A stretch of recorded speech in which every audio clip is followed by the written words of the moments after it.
right, everybody, we got updates for you on Joe Biden, and they are disastrous. So let's get started. We got defections in the House. 5 Congress members have already pulled out, saying no, enough. You can be convinced that you cannot defeat Donald Trump will you stand down? Well, it depends if the Lord Almighty comes out and tells me that, I might do that. I am running and going to win again. You've called women you don't like fat pigs, dogs, slobs, and disgusting animals. Your Twitter account... Only Rosie O'Donnell. Weighed 118 pounds or 117 pounds, and she went up to 160 or 70. So this is somebody that likes to eat. By the way, I'm proud to be, as I said, the first vice president, first black woman. Show me he can't do the job, and then I'll say, okay, maybe it's time to go.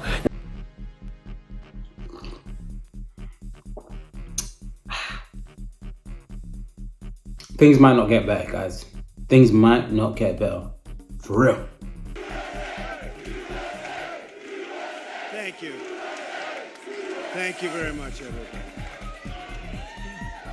Sorry to keep you waiting. Complicated business. Complicated. Okay, guys. So as of recording this, Trump just got shot. I just wanted to put this in there. Just acknowledge that that's something that's happened, and that, you know, my comments, I hope that weren't too disparaging of him. In that video where he got shot, it looks like he got shot in the ear. He grabs his ear shortly after. Secret Service pile on top of him, get on top of him. It's hard at this moment to discern what's going to happen, what's going to go forward. However, we know for a fact he's been shot. The assailant that shot him is dead. The details of it, as of recording, isn't fully... I don't have full access to this. Hopefully I can get this to you on the Sunday. So he got shot on the Saturday, well, UK time. So yeah, I just wanted to make that clear, make that aware to you guys, and also just say that he did look very strong, Trump. It was a powerful image. He showed strength, he showed charisma, he showed character when he fist pumped and said, let me grab my shoes and wait, one second. He goes like that and then he fist pumps. And we have to give him his kudos, we have to give him his respect. In terms of the American election, I think it's pretty solid in my opinion that he's heavily favored, because not only he looks strong, but I can't think of many electoral candidates that have been shot, survived and have lost. I think of Reagan straight away, and I think of that powerful image of him going like that. And I just see that as like the trademark image of Trump's probably presidency and his 2-term presidency that potentially will be. I don't want to write off Joe Biden or whoever the Democratic candidate would be. I just wanted to put that in there as an acknowledgement of what's happened, and just an acknowledgement that my criticism were always to be about his character and not how we should treat him or shoot at anyone. I don't believe in that, and I never would endorse that. I hope that we take that going forward. This was a recording while editing, so forgive the different look, that you know what I'm saying. But without further ado, enjoy the rest of the episode. And now back to your regularly scheduled program. Before you get into this episode, before we really get into the crux of it, I'm going to need you to like, comment, share, and subscribe.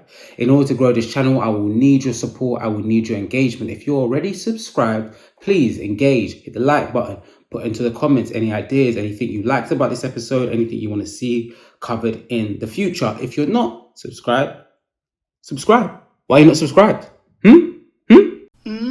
Subscribe. So, hit the like button, engage with the channel. It boosts me up the algorithm. It gets us further up the chain. Without further ado, let's get into the episode. I think people want to know, like, what did you do specifically for black people? Not the rising tide lifts all boats types of rhetoric, because we all know black people's boat got a hole in it. So the systemic things that were done to black people to put us in these positions, we need specific systemic things to get us out. So the goal here is to build coalitions where everybody is getting something so that they all feel like they've got a stake in it. But I want to say one thing to the American people. I want you to listen to me. I'm going to say this again. I did not have sexual relations with that woman, Miss Lewinsky. I never told anybody to lie. Indeed, I did have a relationship with Miss Lewinsky that was not appropriate. In fact, It was wrong. It constituted a critical lapse in judgment and a personal failure on my part for which I am solely and completely responsible.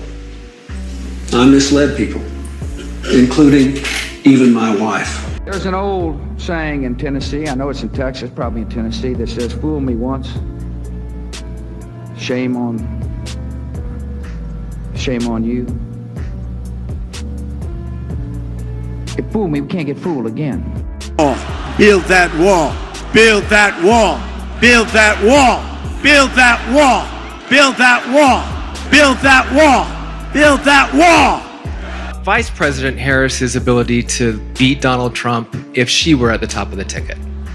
Look, I wouldn't have picked Vice President Trump to be vice president, but I think she was not qualified to be president. So let's start there. Can decide that it's in the best interest of the nation or something, and do something illegal. Well, when the president does it, that means that it is not illegal. By definition. Exactly. Okay. So I'm going to be super duper honest with you guys. This episode was tough. Not because the literature was super dense. Not because I was particularly struggling with ideas. It was more this pending nihilism when you talk about politics. We're all doomed. Always, I wrote script after script after script, prompt after prompt, and it all was very ranty. It was all lacking hope. Then I was like, can I hit this from a hope perspective? No. What even sparked the idea of this episode, was a debate with two of my friends, which was really just about minor details. So I was like, we're not going to use that, but maybe the same spirit I could use for this episode. The episode originally was going to be about generations versus politics, trying to work out the different generations, their ideologies of voting.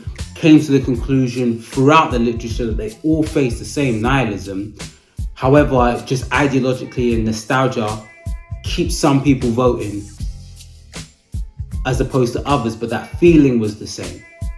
And that didn't feel strong enough for an episode. Then it was at one point with America being a civil war. In my lifetime, things in America have gotten a lot more tense. When I was growing up, it was pretty common to treat political affiliation more like sports fandom, i.e., I could be a Bears fan and still be friends with a Packers fan, even if I hated their team.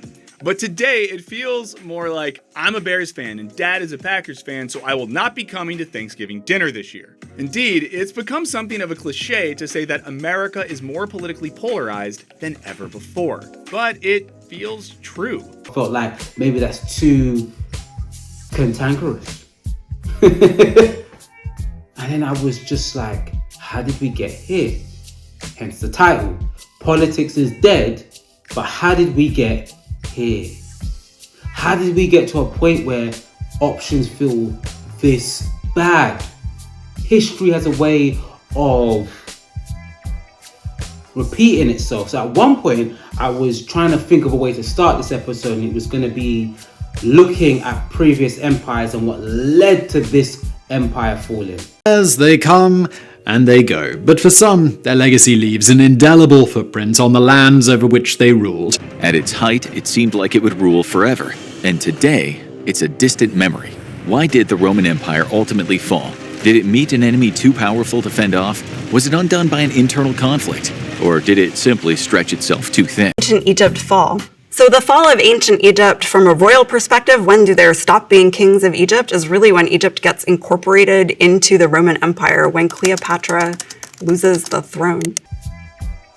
Be under no illusion, America is an empire. The West is an empire, has a monopoly, although it is deteriorated.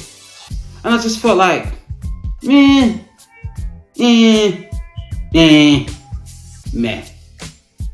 And it really brought me to the point, how did we get here? How? What brought us to a place that we're so divided? Partisan media, partisan politics. Defend Trump, you're a racist, you're a xenophobe, you're a bigot, you're a fool. Defend the Democrats, whether that be Biden, Hillary, you're a liar, you're a corporatist, you are a far left, confused man. What? What happened with Bernie Sanders if you define him? You seem like you're in cuckoo land and unrealistic. But you get my drift. I know anyone who's from America watching this will agree. Put into the comments. So how did we get here? We are very divided right now. Politics has become an untouchable topic. We know not to bring it up because it will cause a fight. This is what it's like on the receiving end.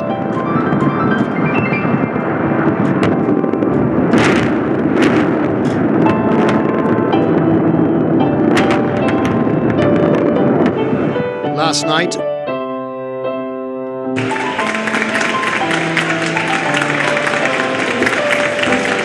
down 1.7% here, a loss of 37 points or so. Apple shares are just getting hammered this morning. We're down by between 3 and 4.5% generally across these markets. Let's talk about the speed with which we are watching this market deteriorate.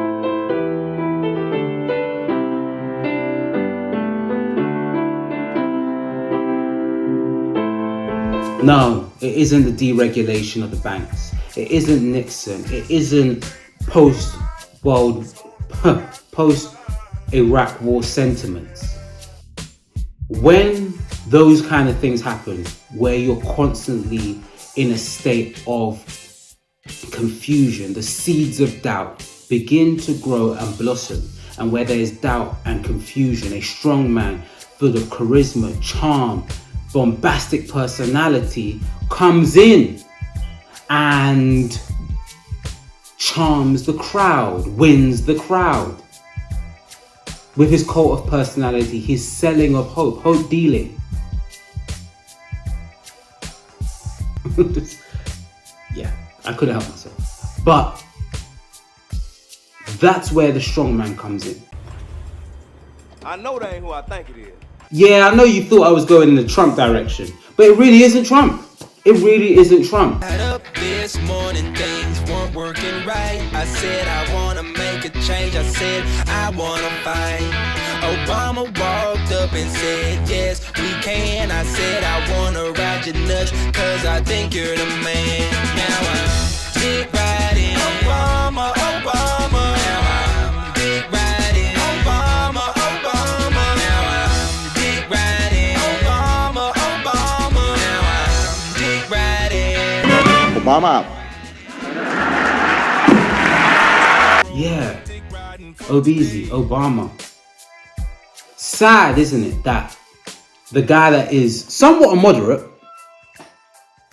is really where this boiling pot began to spill over to the surface and burnt the hands that were around.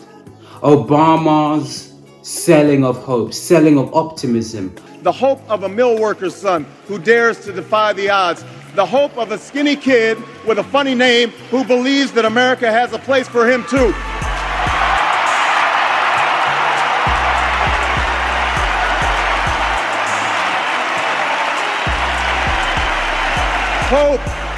Hope in the face of difficulty. Hope in the face of uncertainty. The audacity of hope.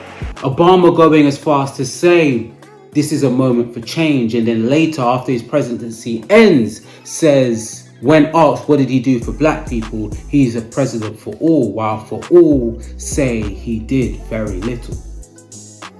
So not only did you let down the few that galvanized behind you, Obama won ethnic minorities, protected categories, whether that be sex, gender, immigration status, in such droves, then to go and speak out sort of against them to say he's the president for all, and then for all say you did very little. Some go further. It does make you wonder, President Obama, are you the con man? A con artist. And that's what many in the far right actually say. Not that I genuinely feel like that. I think Obama as a president was pretty... He was kind of like most presidents.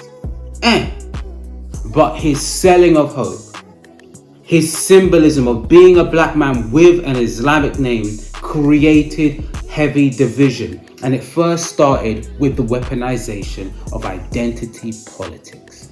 End up creating a political agenda on Absolutely, and something that was which my next question. Democrats and Republicans should be unified in trying to figure out how are we going to protect people. I got to get to the IRS, but I just want to say that your detractors believe that you did not tell the world it was a terror attack because your campaign didn't want that out. Bill, think That's about what they believe. And they believe it because folks like you are telling them I'm that. not telling them that. I'm asking you whether you were told. Political grapevine. Arizona's Secretary of State Ken Bennett says he's been asking for 2 months for Hawaiian officials to prove President Obama was born there. Wow. Hawaiian officials won't budge until Bennett satisfies a number of requirements, and both sides disagree about whether he's actually done it.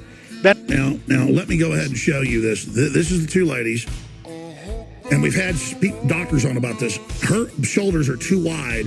She's on like the 100th percentile of women, okay, with her body type. Her arms, everything. She always has this pooch, like she's wearing either a codpiece or has genitalia, okay?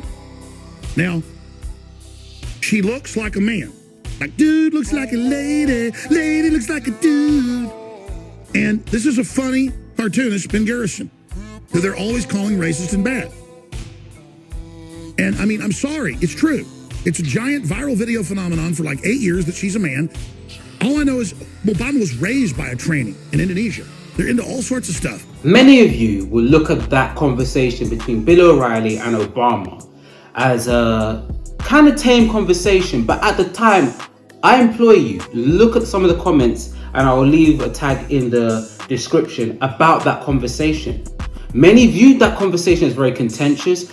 Bill O'Reilly himself mischaracterized many of the events that happened in Benghazi, was trying to put Obama into a certain box, and many of you may think, isn't that just politics? At the time, that was a radical conversation. We've just gone so far left that it has become a bit crazy now. Then you have Michelle Obama's a man. It is ridiculous. It is racism. So is Obama's birthers complaints. Obama, is he a real American? Why do you think Obama may not be a real American?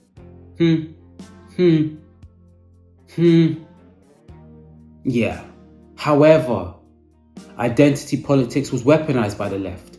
Many on the left are white, middle class, upper class people calling out racism for the minority few. It started to ring on deaf ears. Then this environment of contention, well, everything you say, if you criticize Obama, you must be a racist. The landscape for where someone can say something that is typically a microaggression, but now is ignored because everything is a microaggression because it's been weaponized, has been created. Yes, Trump comes in. I mean, Trump doesn't just spring out of nowhere. You don't end up with that toxic partner because you have nothing wrong. It's not how life works. It's not how life works. And there's so much literature on the voters' mentality of Trump. Many may feel as if I'm defending the racist. No, it's the mischaracterization of the Trump supporters. In the UK, we have far-right groups like the Reform Group that actually got the second most votes. However, due to our voting system, they fell very far down the line in terms of actual parliament seats. But how does that insurrection happen? Do you believe all of them are racist? Maybe. Maybe not. I get it, maybe. However, I do think that mischaracterizes the conversation and it creates division. The literature itself is very partisan. It does simplify it to, I don't know, or kind of racist. Which I have a problem with. Say again? Which I have a problem with. Which I have difficulties accepting. Because there is an ostracization with Obama's presidency. Obama's presidency benefited mostly the richest in society. He actually did more tax cuts than George Bush, who was a Republican. His dad was a Republican.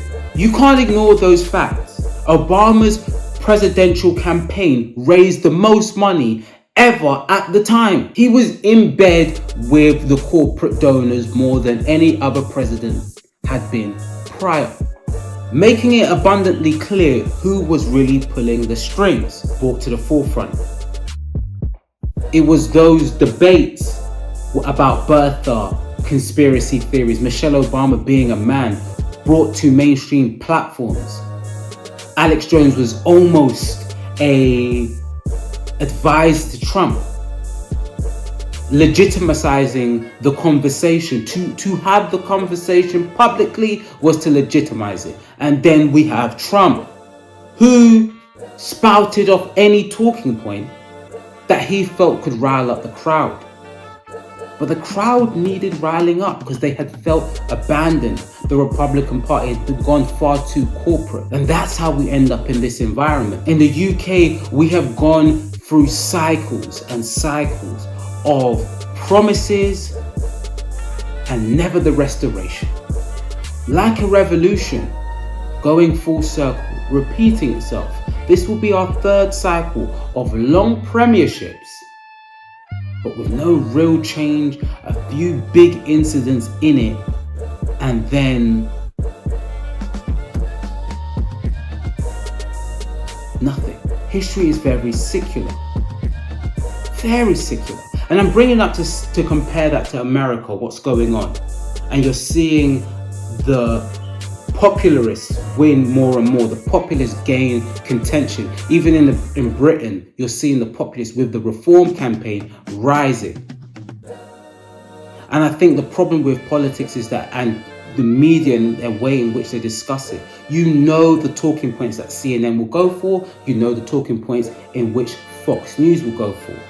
The environment that was created that allowed this to happen began eons ago, was exacerbated in the Obama administration, and spilled over the cracks with Trump.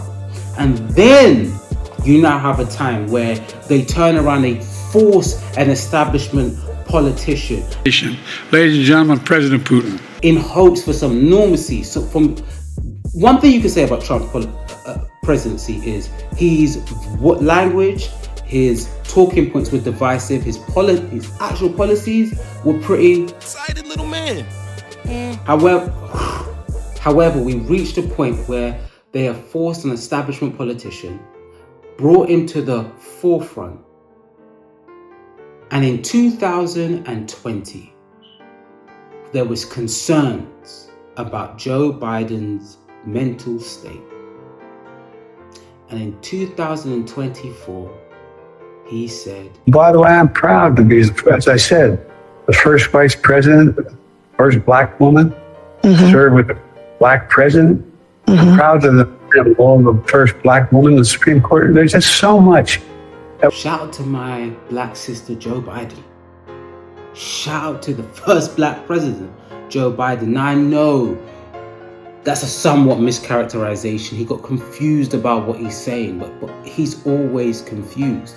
I don't say this to joke about Alzheimer's and dementia. I have friends, family that suffer from this, the matter that spreads through the brain, slowly eroding away any sort of short-term memory, leaving not only the carers, but the cared for in constant states of confusion. The carers worrying about when will they be normal or remember for a moment.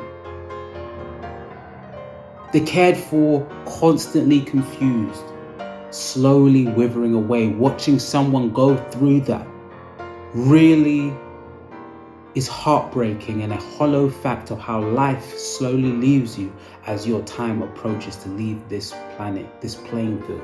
And to watch a president be displayed up and down like that seems like cruelty.